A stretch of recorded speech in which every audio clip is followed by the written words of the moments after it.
అమ్మా 2+2 4. చంద్రబాబు నాయుడు పవన్ కళ్యాణ్ ఇప్పుడు ముఖ్యమంత్రి 8 నెలలు అయింది. 1,20,000 కోట్ల అప్పు అంటే నెలకి 15,000 కోట్ల రూపాయలు అప్పు. రోజుకి 500 కోట్లు అప్పు చేసి ఈ రాష్ట్రాన్ని సర్వనాశనం చేస్తుంది పవన్ కళ్యాణ్. చంద్రబాబు ఒక తొత్తు మోదీకి, పవన్ కళ్యాణ్కి. ఉండవా ప్రశ్న అడిగారమ్మా సిస్టర్, దానికి నేను ఆన్సర్ చెప్పాను.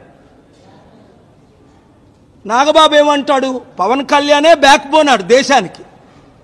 అరే నీకు 5 పార్టీలతో పోటీ చేస్తే 5-6% వచ్చిందని నీకు తెలిసే కదా. నువ్వు బీజేపీకి టీడీపీకి అమ్ముడుపోయావు. పవన్ కళ్యాణ్కి చంద్రబాబు నాయుడు పెట్టిన భిక్షే కదా, లేకపోతే లైఫ్లో ఎమ్మెల్యే అవుతాడు ఆయన. 2008-9లో అల్లు అరవింద్ పోటీ చేసి చిత్తుగా ఓడిపోలేదా? చిరంజీవి తన సొంత ఊర్లో చిత్తుగా ఓడిపోలేదా? ఇప్పుడు నేను ఇక్కడ పోటీ చేశాను, మక్కువ ఎత్తుకొని తిరుగుతున్నాను. ఎందుకు?